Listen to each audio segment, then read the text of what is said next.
Shalom saudara sekalian, tema tahunan kita pada tahun ini adalah purpose atau tujuan. Tuhan menciptakan kita dengan berbagai macam tujuan. Sampai akhir Juni kita sudah belajar bahwa Tuhan menciptakan kita untuk penyembahan dan persekutuan. Bulan Juli dan Agustus nanti kita akan sama-sama belajar bagaimana Tuhan menciptakan kita untuk pemuritan. Apa artinya? Tuhan mau kita mencapai keserupaan dengan Kristus. Dalam Roma pasal yang ke-8 dikatakan Allah turut bekerja dalam segala sesuatu untuk mendatangkan kebaikan bagi kita semua yang terpanggil sesuai dengan rencana Tuhan untuk menjadikan kita semakin serupa dengan Kristus. Apa artinya? Tuhan mau kita menjadi murid yang belajar dan bisa melakukan apa yang diajarkan dan diperintahkan oleh Tuhan Yesus Kristus. Tuhan mau kita bukan sekedar tahu, tapi firman-Nya mengubah kehidupan. Itulah artinya menjadi murid Kristus. Jadi, jika Anda belajar bagaimana artinya mengampuni, mungkin Anda akan dipertemukan dengan orang-orang yang mungkin sulit untuk Anda ampuni. Kalau Anda ingin belajar menjadi sabar, karena karakter Kristus adalah sabar, maka Tuhan mungkin akan mempertemukan Anda dengan orang-orang yang membuat Anda nggak sabaran, atau situasi-situasi tertentu yang membuat Anda tidak sabar. Tujuannya adalah untuk membentuk dan mendewasakan kita. Marilah kita menjadi seperti tanah liat di tangan seorang penjunan yang mudah dibentuk, ya, sehingga menjadi sebuah bejana yang indah untuk memuliakan nama Tuhan. 2 bulan ke depan, mari kita belajar menjadi murid Kristus yang dibentuk, didewasakan, punya karakter Kristus dalam kehidupan kita. Karena Tuhan mempersiapkan kita untuk hal-hal yang besar yang harus kita lakukan untuk berdampak buat kerajaan Allah, buat orang-orang yang ada di sekitar kita. Tuhan memberkati.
Ajar kami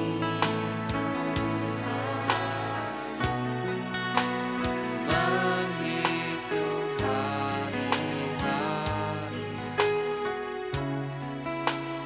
agar kami beroleh hati bijaksana.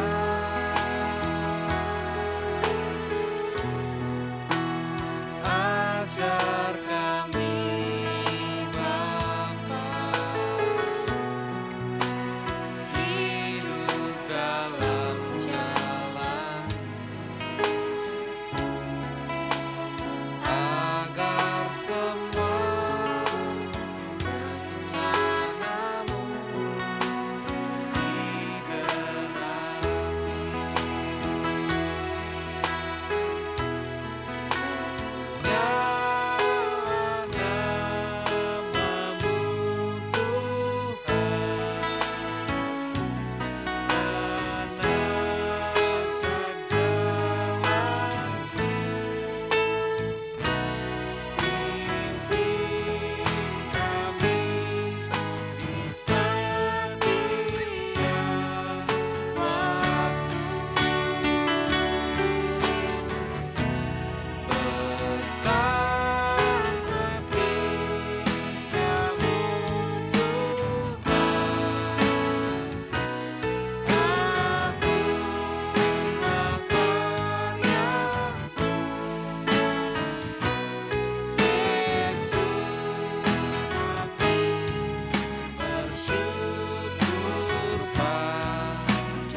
Salam sejahtera jemaat GPA Surabaya. Senang bertemu dengan Bapak Ibu saudara semua kali ini meskipun kita harus lewat ibadah online. Doa saya buat Bapak Ibu saudara semua, kiranya keadaan Bapak Ibu saudara baik-baik dan sehat-sehat. Terima kasih buat Pastor Rizky dan seluruh jajaran kepemimpinan GPA Surabaya yang sudah memberikan kepercayaan untuk saya boleh sharing firman Tuhan pagi hari ini. Yuk kita terlebih dahulu kita berdoa kepada Tuhan. Bapa yang baik, kami datang kepadamu dan kami percaya Engkau hadir di tempat ini dimanapun kami berada karena Engkau Jehovah Shammah. Bapa, sampaikan isi hatimu pagi hari ini kepada kami, sehingga lewat isi hatimu kami boleh dikuatkan menjalani kehidupan ini. Dan biarlah firman-Mu pagi hari ini akan memberikan rema, peneguhan dalam hidup kami, sehingga pada waktu kami menjalani hidup ini, kami akan terus dimampukan oleh karena firman Tuhan yang memberikan arahan, tuntunan, bimbingan dalam hidup kami. Terima kasih Bapa, terima kasih. Kami buka pikiran dan hati kami untuk kebenaran firman-Mu. Dalam nama Tuhan Yesus. Haleluya. Amin. Puji Tuhan.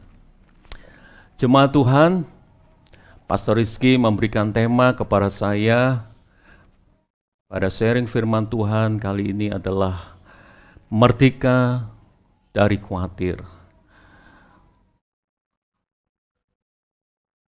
Merdeka dari khawatir memiliki arti hidup tanpa dikuasai kekhawatiran, atau dengan kata lain, hidup dalam alam yang bebas dari kecemasan.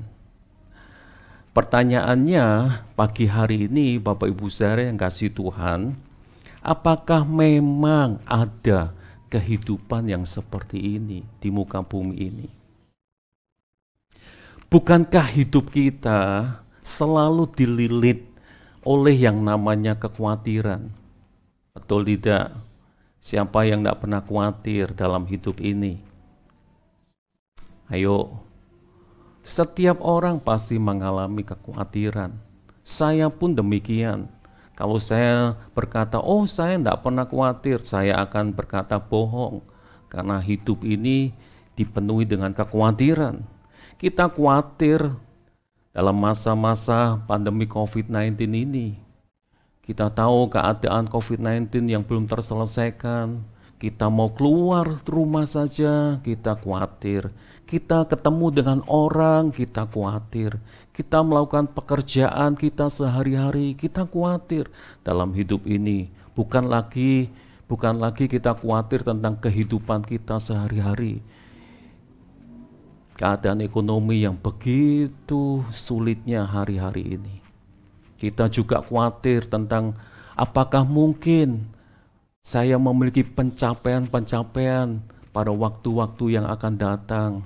Apakah mungkin nanti anak-anak saya ini bisa memiliki masa depan yang penuh dengan harapan. Banyak hal yang kita alami dalam hidup ini, jemaat Tuhan. Saudaraku yang kasih Tuhan, apakah kita juga anak-anak Tuhan mengalami hal yang demikian? Terus apa bedanya? Kita anak-anak Tuhan dengan orang-orang yang belum percaya kepada Tuhan. Sebab itu jemaat Tuhan, saya setuju dengan kata bijak yang berkata, khawatir itu adalah bagian dari hidup. Betul kan Bapak Ibu saudara? Khawatir itu memang bagian dari hidup. Ya, saya percaya.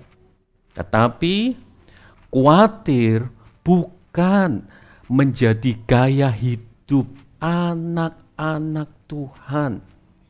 Saya katakan sekali lagi, khawatir bukan menjadi gaya hidup anak-anak Tuhan. Yang setuju katakan amin. Amin. Inilah bedanya kita. Orang-orang yang percaya kepada Tuhan. Kita sebagai anak Tuhan, jangan sampai kita dikuasai dengan yang namanya kekhawatiran. Jangan sampai menjadi gaya hidup kita sehari-hari.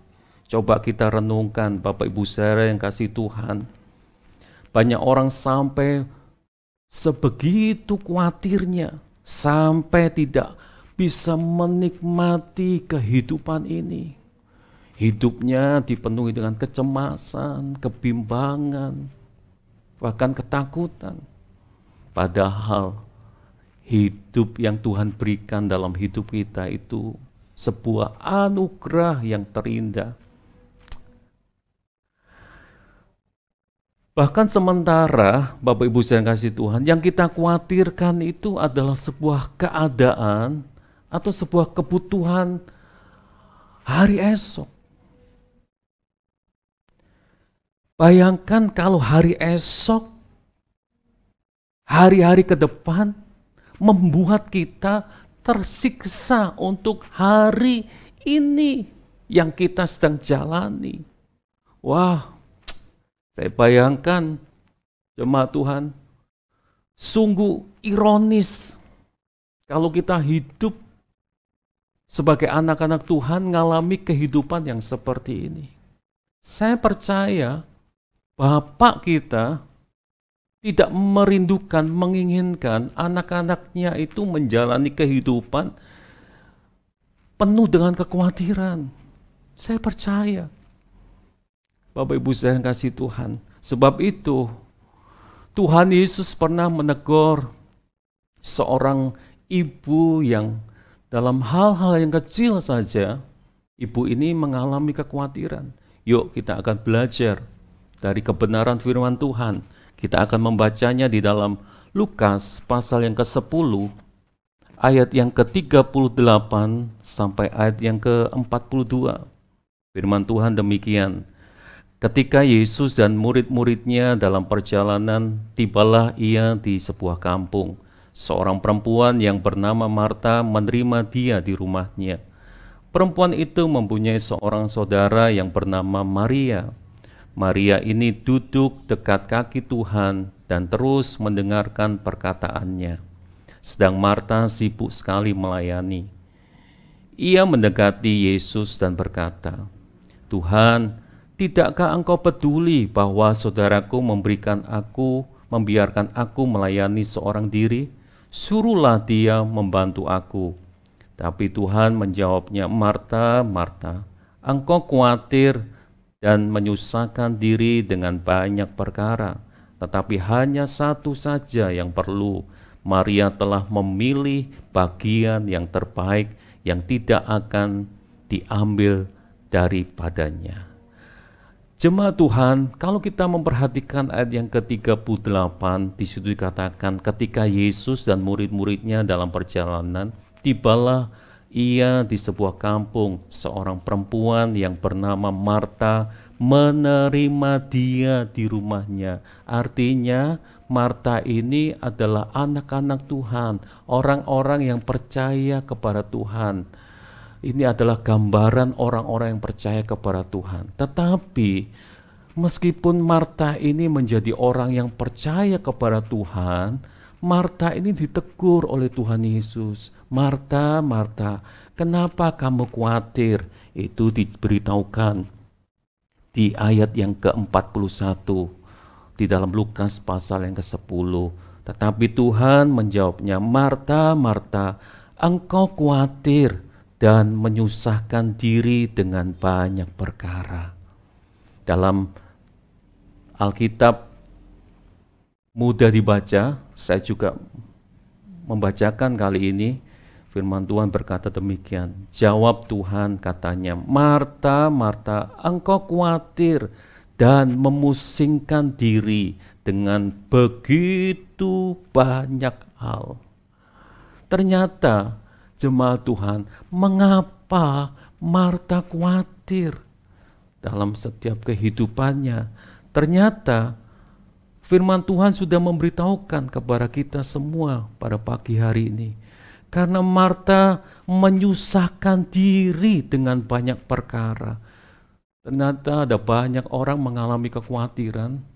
Itu disebabkan karena terlalu banyak menyusahkan diri dengan banyak perkara.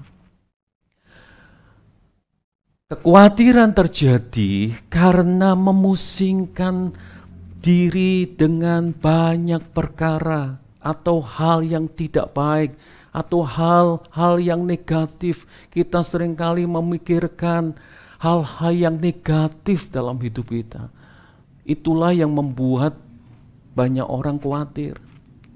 Contoh, kalau kita melihat hari-hari ini berita, informasi yang sedang terjadi hari-hari ini, maka kalau arah pandangan kita selalu memikirkan adanya informasi-informasi yang terjadi, di mana informasi itu tentang COVID-19, begitu banyak berita-berita yang menakutkan, banyak hal yang terjadi karena COVID-19, informasi yang kita terima, dan kita terus pikirkan hal-hal itu, maka percaya, itu akan membuat kita sebetulnya hidup dalam kekhawatiran. Apakah tidak boleh Pak Gianto kita melihat informasi? Boleh. Tapi kalau kita sering kali memikirkan hal-hal yang negatif, perkara-perkara yang tidak baik, perkara-perkara yang itu membuat kita khawatir, maka stop. Jangan sampai itu masuk terus dalam pikiran kita, karena itu akan membuat kita masuk dalam hidup dalam kekhawatiran. Apalagi kalau saya berikan contoh, realita hidup yang sedang kita alami, pekerjaan yang sedang terjadi hari ini, bukan sebuah hal yang mudah, sangat sulit sekali. Ekonomi yang sedang terjadi buat bangsa kita. Pada waktu kita melakukan pekerjaan kita, jemaat Tuhan, ayo, dulu dengan sekarang itu sangat berbeda sekali. Ada banyak hal-hal kesulitan-kesulitan yang saat ini sedang terjadi. Kalau kita mengusahakan hari-hari ini, aduh begitu sulitnya. Ada jemaat yang kami layani di Lumajang, mereka berkata, Pak, omset saya hari ini sedang menurun.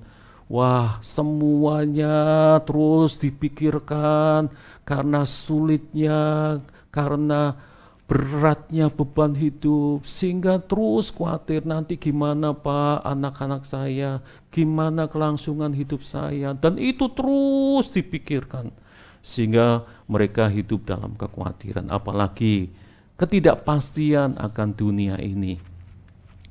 Banyak orang berpikir, aduh gimana ya dunia ini kok semakin dipenuhi dengan ketidakpastian. Masa depan nanti anak-anak saya gimana? Terus dipikirkan hal-hal yang akan datang.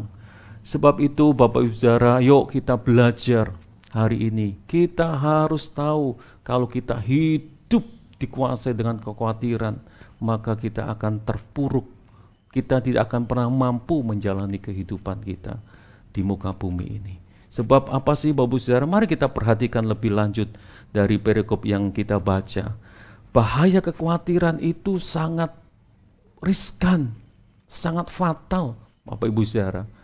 Kalau kita melihat di dalam Lukas pasal yang ke-10 ayat yang ke-40a dikatakan, sedang Marta sibuk sekali melayani. Ini loh bahaya kekhawatiran. Yang pertama apa? Membuat posisi kita ini jauh daripada Tuhan.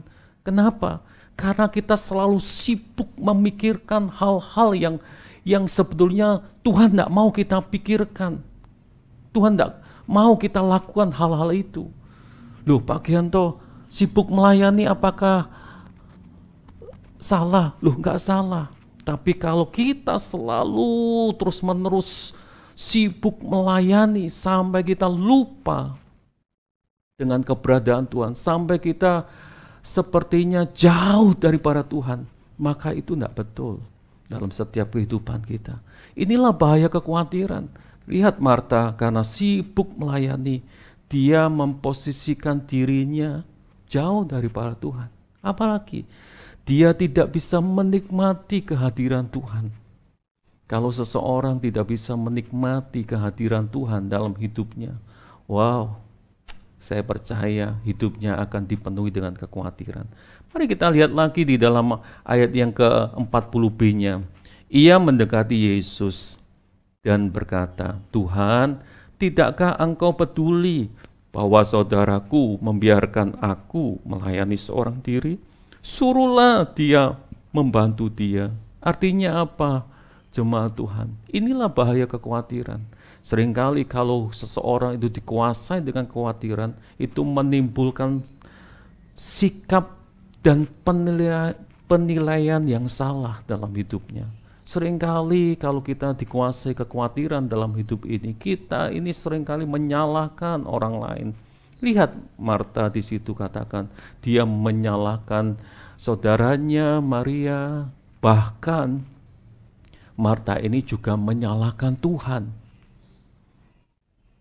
Loh, inilah bahaya kekhawatiran. Sebab itu kita sebagai anak-anak Tuhan, kita tidak boleh dikuasai yang namanya kekhawatiran. Jangan sampai menjadi gaya hidup kita. Apalagi di situ akhirnya itu bisa menghancurkan imannya, menghancurkan dirinya. Inilah bahaya kekhawatiran yang harus kita waspadai dalam setiap kehidupan ini. Maka pada waktu kita mengerti ini, ayo kita belajar hari ini, jemaat Tuhan, bagaimana supaya kita ini bisa merdeka dari yang namanya kekhawatiran sebagai anak-anak Tuhan yang dikasihi Tuhan. Maka sebetulnya jemaat Tuhan, kuncinya ada di ayat yang ke-42. Untuk supaya kita merdeka dari yang namanya kekhawatiran. Mari kita membacanya di ayat yang ke-42. Di situ dikatakan, tetapi hanya satu saja yang perlu. Maria telah memilih bagian yang terbaik, yang tidak akan diambil daripadanya. Wow, saya baca dalam terjemahan Indonesia sederhana, di situ katakan demikian. Padahal hanya satu yang penting, di situ katakan. Dan Maria sudah memilih yang penting dan yang terbaik. Itu merupakan berkat yang tidak akan diambil darinya. Wow, ternyata kuncinya untuk merdeka dari khawatir, jemaat Tuhan, itu satu yang utama. Yang terutama itu satu. Apa itu? Memilih bagian yang penting dan yang terbaik dalam hidup ini. Loh Pak Gianto, apakah yang penting dan yang terbaik itu? Bapak Ibu sekalian kasih Tuhan, dalam hidup ini kalau kita ingin merdeka dari khawatir, maka kita harus ambil bagian yang utama. Dan yang utama ini adalah bagian yang penting dan yang terbaik dalam hidup kita. Apa itu jemaat Tuhan? Kita melihatnya di ayat yang ke-39. Dikatakan demikian. Perempuan itu mempunyai seorang saudara yang bernama Maria. Maria ini duduk dekat kaki Tuhan dan terus mendengarkan perkataannya. Saya baca sekali lagi. Maria ini duduk dekat kaki Tuhan dan terus mendengarkan perkataannya. Jadi Maria mengambil bagian yang penting dan yang terbaik. Apa itu? Yang pertama adalah intimacy with God. Membangun sebuah keintiman dengan Tuhan. Ternyata yang pertama untuk kita bebas dari khawatir, kita harus memilih bagian yang terbaik dan yang penting dalam hidup kita. Dan yang terbaik dan yang utama dan yang penting dalam hidup kita. Yuk, kita harus memiliki keintiman dengan Bapa. Bergaul karib dengan Bapa. Ini yang penting dalam hidup kita. Kalau saya boleh gambarkan, kalau saya punya anak, dan anak saya ini sering berbincang-bincang dengan saya, dan anak saya ini tahu apa yang menjadi kesukaan saya, apa yang menjadi kesukaan dalam hidup saya. Anak saya tahu. Kenapa itu terjadi? Karena anak saya sering berbincang dengan saya. Artinya anak saya ini memiliki pergaulan yang karib dengan saya. Begitu juga dengan kita, anak-anak Tuhan, Bapak Ibu Saudara yang kasih Tuhan. Kalau kita mau bebas merdeka dari khawatir, ayo bangun hubungan pribadi dengan Tuhan. Bangun hubungan pribadi dengan Tuhan. Caranya gimana sih membangun sebuah hubungan pribadi dengan Tuhan? Kita harus ada waktu untuk pujian, untuk menyembah Tuhan, untuk berdoa dengan Tuhan. Ini penting dalam hidup kita.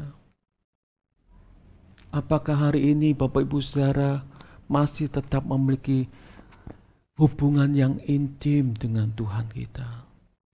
Apakah Bapak Ibu Saudara hari ini masih punya hubungan pribadi dengan Tuhan, di mana kita masuk kamar dan kita berdoa secara pribadi dengan Tuhan?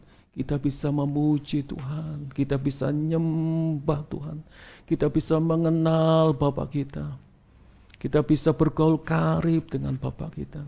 Ayo, jangan kita disibukkan dengan banyak perkara, tapi yang utama ini, yang terutama dalam hidup kita, itu bagian yang penting dan yang terbaik dalam hidup kita, yaitu apakah kita membangun sebuah hubungan pribadi dengan Tuhan lewat doa-doa kita.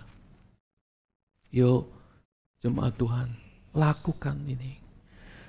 Ada waktu untuk membaca, merenungkan, dan melakukan firman Tuhan. Hari ini mungkin karena banyak pekerjaan yang Bapak Ibu Saudara sedang alami dan lakukan, sehingga Bapak Ibu Saudara sudah mulai melupakan yang penting dan yang terutama dalam hidup kita. Kita melupakan apa? Untuk kita tidak lagi membaca firman Tuhan, merenungkan firman Tuhan. Bahkan kita tidak mau lagi melakukan firman Tuhan. Padahal itu bagian yang terpenting dalam hidup kita. Ayo kembali jemaat Tuhan.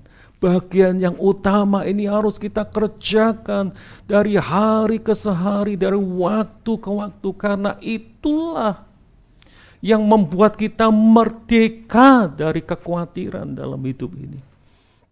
Seperti kalau saya gambarkan kembali di dalam Yohanes pasal 15. Kita ini sebagai ranting-rantingnya, Tuhan Yesus sebagai pokok anggur, di mana kita harus selalu melekat terus menerus. Karena kalau kita lepas dari pokok anggur, maka firman Tuhan sudah memberitahukan kepada kita, kita tidak bisa berbuat apa-apa. Sebab itu kekhawatiran pasti melanda dalam setiap kehidupan kita. Bukankah firman Tuhan juga memberitahukan kepada kita semua di dalam Matius pasal yang ke-6 ayat yang ke-33, carilah dahulu kerajaan Allah dan kebenarannya, maka semuanya itu akan ditambahkan kepadamu. Amin. Pertanyaannya hari ini, di mana posisi hidup Bapak Ibu Saudara, terutama hati Bapak Ibu Saudara saat ini? Apakah kita memprioritaskan Tuhan atau tidak? Kalau kita sudah tidak memprioritaskan Tuhan, yuk kesempatan firman ini biarlah menjamah Bapak Ibu Saudara untuk kembali memilih bagian yang terbaik dan yang penting dalam hidup kita. Intimacy with God. Bersekutu dengan Tuhan. melekat kepada Tuhan, bergantung sepenuhnya kepada Tuhan, berserah total kepada Tuhan. Itulah bagian yang harus kita kerjakan dalam hidup kita. Yang kedua, ternyata setelah kita memilih yang terbaik, yang utama tadi, gak berhenti jemaat Tuhan. Kita harus lakukan langkah yang kedua. Yang kedua apa Bapak Ibu Saudara kasih Tuhan? Mari kita melihatnya di dalam 1 Petrus pasal yang ke-5 ayat 7. Serahkanlah segala kekhawatiranmu kepadanya, sebab ia yang memelihara kamu. Ternyata setelah kita memilih bagian yang terbaik tadi, kita bersekutu dengan Tuhan, maka langkah yang kedua kita akan kerjakan. Pasti kita kerjakan. Apa itu? Fully surrender to God. Berserah sepenuhnya kepada Tuhan. Dan kita bisa kerjakan dalam hidup ini kalau bagian yang utama tadi kita sudah lakukan dalam hidup ini. Maka pada waktu kita lakukan bagian yang kedua, kita pasti lakukan. Karena pada waktu kita memiliki hubungan pribadi dengan Tuhan, maka langkah yang kedua kita pasti bisa menyerahkan apapun yang menjadi persoalan dalam hidup kita, yang menjadi kekhawatiran dalam hidup kita, kita bisa menyerahkan sepenuhnya kepada Tuhan. Amin. Intinya gini, menghabiskan waktu dalam kekhawatiran tidak akan ada gunanya, jemaat Tuhan. Lebih bijak kita menyerahkan sepenuhnya kepada Tuhan, sebab Dia berkuasa untuk memelihara hidup kita. Dan kita bisa menyerahkan kalau yang utama tadi sudah kita kerjakan. Banyak orang kenapa tidak bisa menyerahkan seluruh kekhawatirannya kepada Tuhan? Karena yang utama tidak pernah dikerjakan. Karena tidak memiliki hubungan yang dekat dengan Tuhan. Sehingga apa? Sehingga kita melakukan segala apapun yang kita lakukan dengan kekuatan kita. Kita ngandalkan kekuatan kita.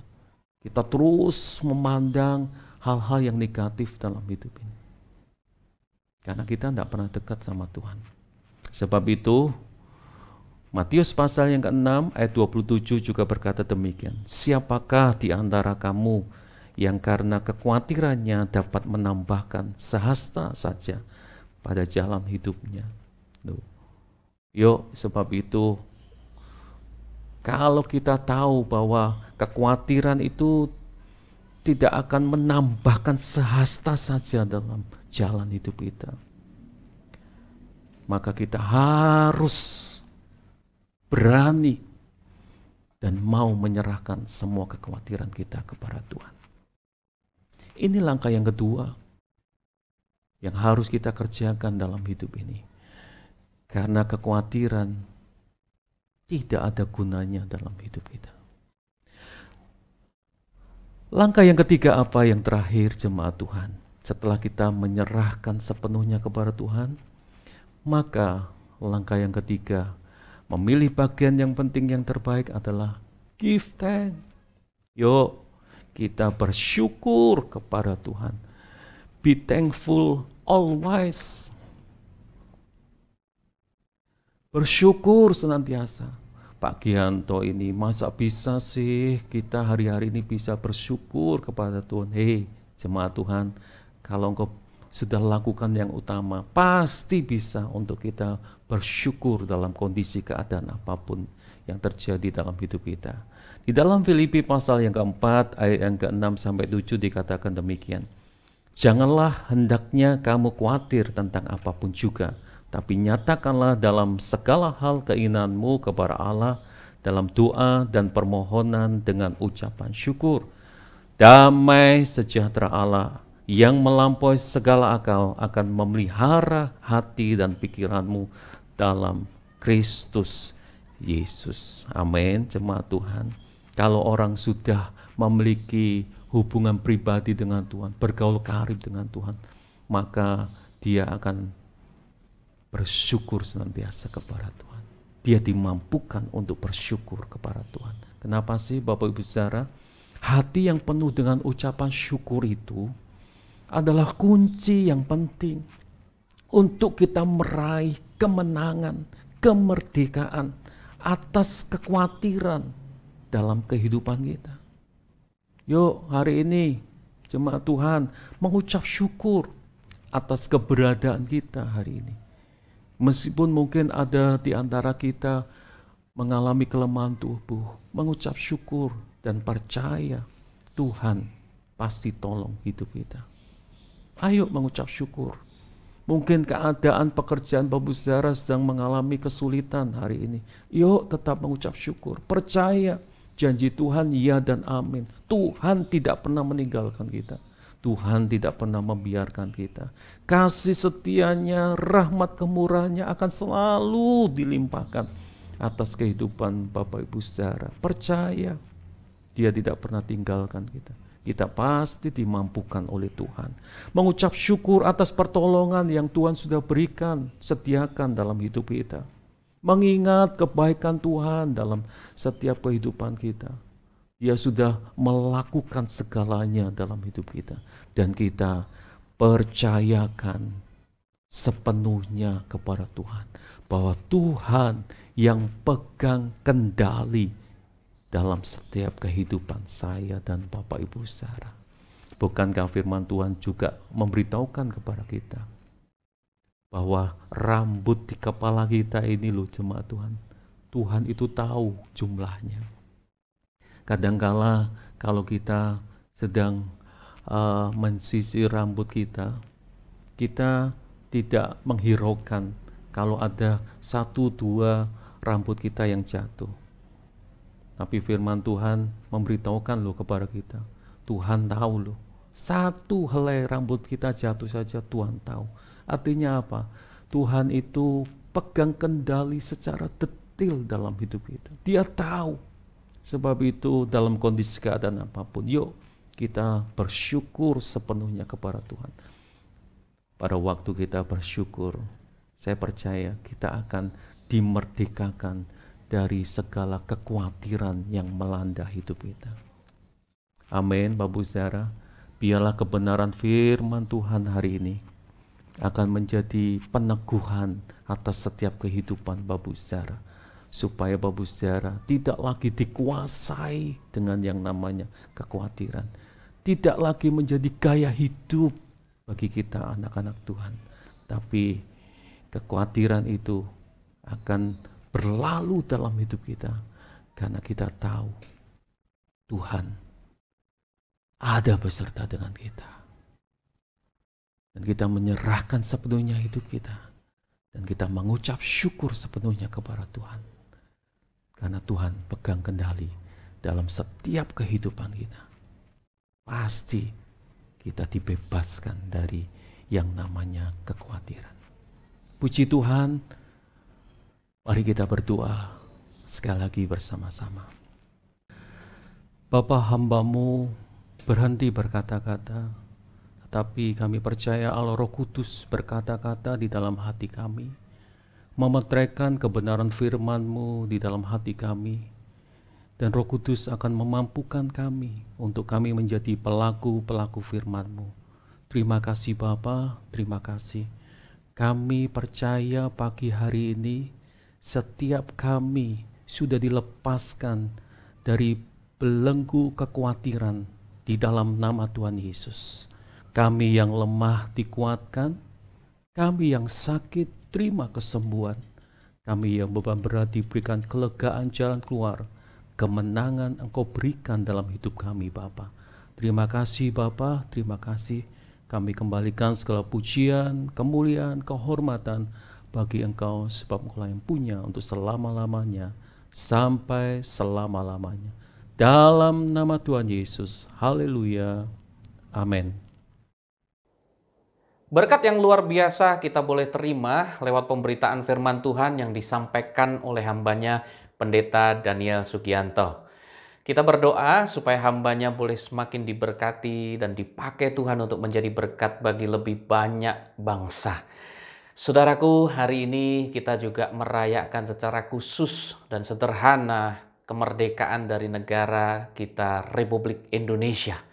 Saudaraku, saya berdoa supaya kita bukan hanya merayakan kemerdekaan jasmani kita, tetapi hari ini juga kita merayakan kemerdekaan kita secara rohani, terkhusus kemerdekaan dari kekhawatiran yang hari-hari ini menyelimuti atmosfer di dunia ini.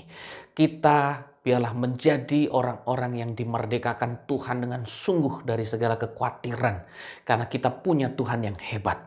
Dan biarlah doa saya adalah saudara dan saya dipakai Tuhan untuk memberitakan kemerdekaan yang sesungguhnya kepada mereka-mereka yang masih terbelenggu, kepada mereka yang masih terpenjara dalam kekhawatiran.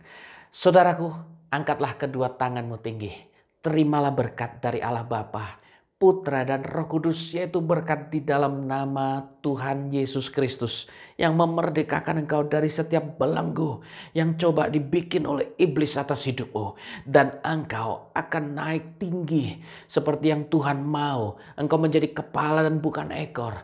Engkau diberkati, keluargamu, rumahmu, anakmu, orang tuamu, saudaramu, keluargamu, rekan kerjamu, temanmu diberkati oleh karena engkau. Karena Tuhan ada di dalam hidupmu. Di dalam nama Tuhan Yesus Kristus, terimalah kemerdekaan yang daripada Tuhan. Kemerdekaan yang sejati. Sampai Yesus datang kedua kalinya menjemput kita semua yang setia. Haleluya, haleluya. Amin.